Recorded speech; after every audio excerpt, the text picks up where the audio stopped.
성향이 저는 이게 맞기는 해요. 그게 정확해요. 뭐냐면 사람들은 이 반지하를 바라볼 때 왜 단점으로 생각하냐면 왜죠? 이게 왜 확률성이 좀 떨어지니까. 맞아요. 그게 정확히 단점이라고 생각하는데 제가 이걸 오래 갖고 있어 보니까 장점이에요. 이게 가장 큰 장점이에요. 아파트는 어쩌면 주식 시세 차익 성향이랑 좀 비슷한 거잖아요. 가까운 거잖아요. 근데 아파트는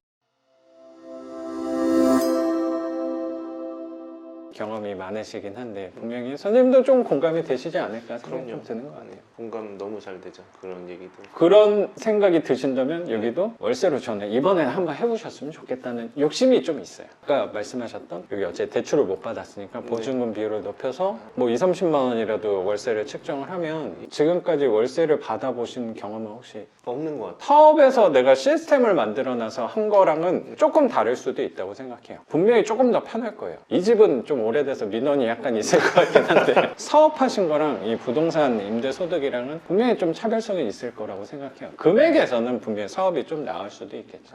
근데 얘는 누적이 되는 거는 분명하잖아요. 예, 그거 때문이라도 갑자기 물어보고 싶은 게 있는데 요즘에 또 대출을 일반 대출이 아니라 은행권이 아니라 P2P로 한다고는 하는데 저는 부정적으로 생각이 들기는 해요. 네. 그런 걸 해서 뭐 전세를 마치고 하는 것도 괜찮은지. P2P 쓰시는 게 단기간 쓰신다는 건가요? 예를 들어서 서울이 가장 선호하긴 하니까 빌라나 이런 거를 2억 정도 하잖아요. 그런 거 이제 실자금 2억 잔금 없으니까. 치고 네. 수리비까지 해놓고 세입자 받아서 P2P를 회수한다는 네, 측면으로 네, 네, 생각하시는 단기간 쓰실 거라면 저는 그렇게 불편한가라는 생각. P2P 금리 되게 비싸긴 하죠. 한 10% 하나요? 한 10% 얘기하더라고. 깜짝 놀래갖고 이제 안 한다고. 아니 제가 좀 10% 바꿔서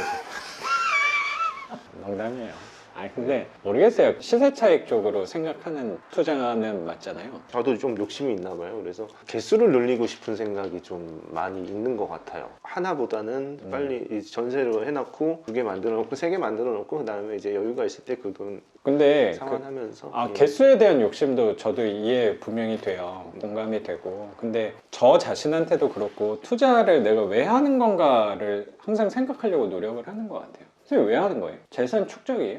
아니요. 지금의 불안함을 좀 없애고 그 싶어서. 불안함이라는 거 저의 생각에는 월세 현금 흐름이라고 네. 생각은 있거든요. 네. 그게 나쁘다는 게 아니고 그것도 좋다고 생각하는데 요거는 우선 그렇게 한번 해봤으면 좋겠어요. 월세로. 뭐 알겠습니다. 작은 돈이라도.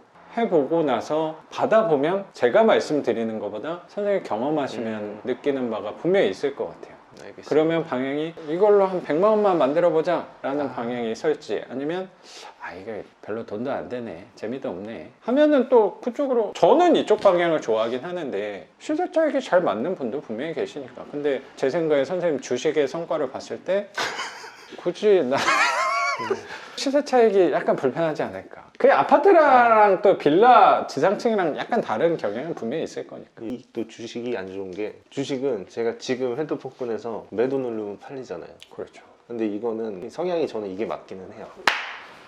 그게 정확해요. 뭐냐면 사람들은 이 반지하를 바라볼 때 왜 단점으로 생각하냐면 왜죠? 이게 왜 확률성이 좀 떨어지니까. 맞아요. 그게 정확히 단점이라고 생각하는데 제가 이걸 오래 갖고 있어 보니까 장점이에요. 이게 가장 큰 장점이에요. 아파트는 어쩌면 주식 시세 차익 성향이랑 좀 비슷한 거잖아요. 가까운 거잖아요. 근데 아파트는 현금화가 유리하니까 오래 못 갖고 가더라고요. 자꾸 선생님도 시세가 정확히 보이잖아요. 내가 한 4억 후반에 샀는데 8억이 됐네. 좀 팔아야 되나? 그 고민을 분명히 하셨을 거예요. 하지만 이번 거는 그래? 어차피 저거라서 안 했어요. 그러니까 투자 물건이었으면 아마 그렇게 넘어갈 수도 있는데 어차피 거주의 목적이었기 때문에. 맞아. 그 생각이 저는 맞다고 생각하거든요. 그리고 반지하를 제가 가치를 보고 현명한 사람이어서 오래 갖고 온 게 아니죠. 이런 거예요. 이거 누가 사요? 팔리지. 1억이면 팔려요. 분명히 팔려요.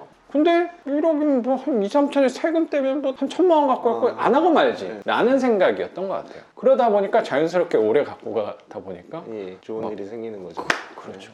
어쩌면 사업하셨던 것도 최근에 뭐 접으셨는데 걔도 한편으로 생각하면 여기 버텨서 뭐 좋은 일이 혹시 생길 수도 있는데 얘는 또 팔기가 상대적으로 출구가 되니까 대안 중에 하나를 선택할 수 있었던 것 같아요. 근데 반지하는 대안이 없어요. 그렇죠. 판야에 대해서 별로 생각이 근데 선생님 얘기 네. 들으면서 진짜 그게 제일 좋은 것 같아요. 주식 못하지만 그 얘기를 하자면 주식은 뭐 항상 그러잖아요. 모든 사람이 장기 하라고 맞아요. 근데 이 손가락에 근질러가서 이게 안 맞아요. 되거든요. 그걸 못해요. 이게 이거는- 너무 사고 파는 게 편하니까. 근데 반지하는 내가 한 10군데 100군데 내놓는다고? 팔리질 않으니까 자연스럽게 이 생각의 뇌 구조가 네. 오래 볼 수밖에 없게 돼요. 그런 것 같아요. 그리고 또 이게 이제 점점 바뀌잖아요. 사람들 성향도 그렇고 선호는 안 하잖아요. 당연하죠. 또 반면으로 생각을 해보니까 리그가 틀리더라고요. 아, 맞아요. 리그가 틀려서 아, 그래서 그거를 구분을 해야 되는데. 여기 있는 사람이 갑자기 아파트로 사서는 못 들어가요. 당연하죠. 저는 그렇게 생각을 해서 살 사람들은 살고 또 여기에서 또 생활할 수 있는 사람들도 여기에서 생활을 할 거고. 저도 교육생분 중에 가끔 이렇게 빌라 오래 거주하셨던 분들한테 또 느낀 성향이 뭐였냐면요. 빌라를 오래 계신 분들은 만약에 아파트 좀 오래된 거랑 빌라랑 뭐 세가 그렇게 큰 차이가 안 날 수도 있잖아요. 만약 월세가 똑같아. 그래도 빌라를 가시더라고요. 그냥 이미지가 비싸다. 아, 나는 못 가. 생각하고 아예 비교를 안 하는 경향이 되게 크더라고요. 그리고 아파트는 관리비가 엄청나라는 추상적인 두려움이 꽤 있으시더라고요. 그래서 리그가 틀린다는 말씀에 굉장히 공감이 돼요. 아예 안 알아봐요. 그리고 반지하 또 오래 계신 분들은 지상층을 또 안 알아봐요. 아, 진짜예요. 제 세입자분들도 이렇게 계약할 때 전 주소가 보이잖아요. 그럼 반지하 계셨던 분들도 종종 있죠. 이 집은 분명히 이 동네에서 이 평수 대비 제일 싼 집일 거란 말이에요. 월세든 전세든 제일 싼 집일 거니까. 그게 우리의 경쟁력이라고 저는 생각해요. 그 단어가 되게 좋네요, 선생님. 리그가 다르다라는 거. 저희가 정확히 공감이 돼서. 선생님도 약간 시세 차익 쪽에는 그렇게 소질이 성향이 잘 네, 맞을까라는 의문이 사실 조금 드는데 이 현금 흐름 쪽에는 누구보다 잘 맞는 분이 아닐까라고 생각이 들고 이건 자연스럽게 오래 갖고 가게 되실 거라고 저도 예. 생각이 좀 듭니다, 선생님. 어차피 오래 갖고 갈 생각으로 했으니까. 맞아요. 그 아파트 첫 번째 집만큼 좋은 일이 벌어질 거라고 생각이 좀 들어요. 감사합니다. 저도 감사합니다. 아. 네. 그럼 선생님 이 집도 공개해 주시고 과거 사업 얘기까지 공유해 주신 거 감사하게 생각합니다. 아유, 감사합니다. 고맙습니다. 네. 그럼 오늘 영상은 여기서 마무리하는 걸로 하고 저는 또 내일 영상으로 찾아뵙도록 하겠습니다. 작가 반지상이었습니다. 감사합니다. 감사합니다. 고맙습니다, 선생님. 네, 감사합니다. 그래도 재밌지 않아요, 선생님? 아, 네, 재밌어요. 선생님이 편하게 해주시니까 또.